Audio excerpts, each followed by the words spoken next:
انه عايز تتعلم انجلش بس مكسل. اوكي، هو يعني بصراحة no pain no gain، يعني مفيش مكسب بدون تعب.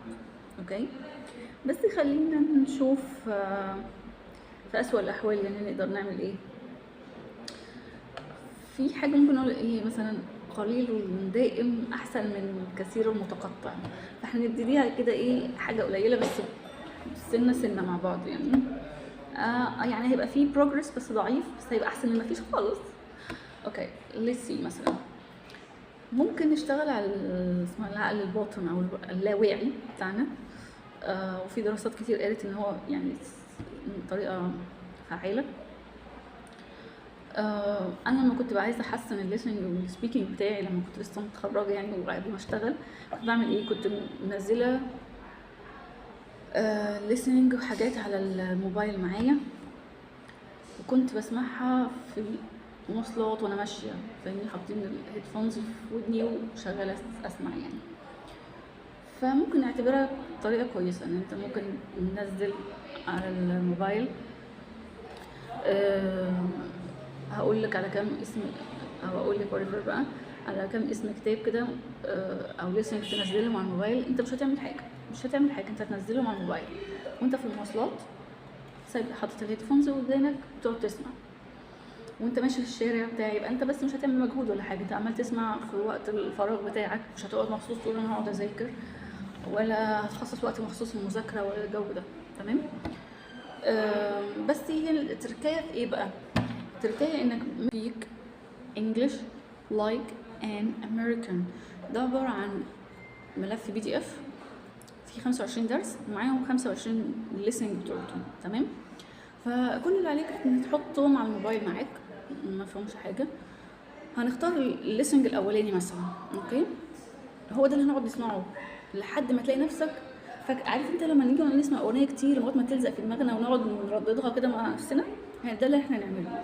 اوكي، انت هتسيبها شغاله لحد ما انت تلاقي نفسك بتكملها معاها. لما الاقي خلاص انت بقيت سامعها وفاهمها وبتكمل معاهم كده، ساعتها ننتقل للليسننج رقم 2.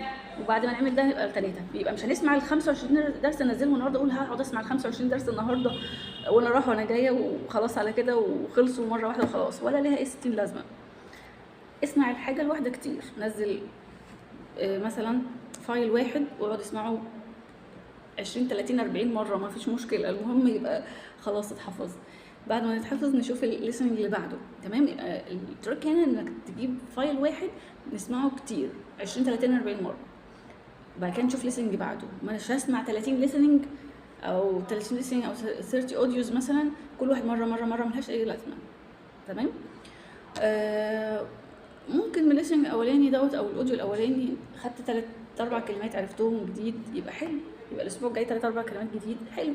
اهي استفاده 3 4 كلمات مع الليسننج في الاسبوع، حلو، مش احسن من ما فيش خالص. شويه بشويه هتبقى طبعا هيبقى في بروجرس ان ذا فيوتشر، يعني هي طوبه على طوبه يعني، او ستيب باي ستيب. اوكي، مفيش حاجه بتيجي من مره واحده او من بدون تعب او بدون مجهود. انا في الحاله دي هتحسن الليسننج والسبيكنج. انت بتسمع كتير فودنك هتبقى خدت على النطق الصح بتاع الكلام، في نفس الوقت انت هتلاقي نفسك بتقلدهم. تمام، فبالتالي هتتعلم تتكلم كمان صح. وهتكون زودت برضو الفوكابيولري، الحصيله الفوكابيولري بتاعتك. اوكي. ممكن كمان تنزل كتاب أو اسمه ايه، mastering the American English.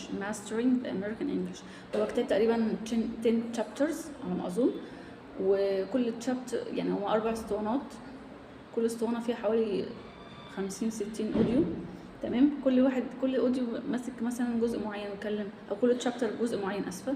يعني الشابتر الاولاني مثلا بيتكلم على الكونسونانتس، الحروف الساكنه، اللي بعده الفاولز، اللي بعده مش عارفه اللينكينج اللي هو ازاي تربط الكلام مع بعضه، بعد كده اللي هو مثلا السلانج لانجوج اللغه العاميه. فبتمسك تشابتر ممكن تحط برضه الموبايل تقعد تسمع الكلمات اللي فيه. هنا انت ايه، سمعت النطق بتاع الكلمه الاول، بدانا بالصحح نطق الكلمات، بعد كده اللينكينج اللي هو الجمل على بعضها شويه، بعد كده لقيت نفسك تدخل في السلانج ومش عارفه ايه، لقيت نفسك بعد كده كويس ممكن تشوف كلمات مثلا اغاني سهله اوكي، او مشهوره مثلا ليه الريتم البطيء اللي هو كلاسيكال شويه، مش السريع والجو ده، عشان تلقط الكلام وتردده يعني. بس انا بصراحه ما بحبش طريقه الموسيقى يعني، انا بحب ايه يعني، مش هنصحك تاخد ذنوب على قفايا يعني. انت حر، عايز تعمل انت حر.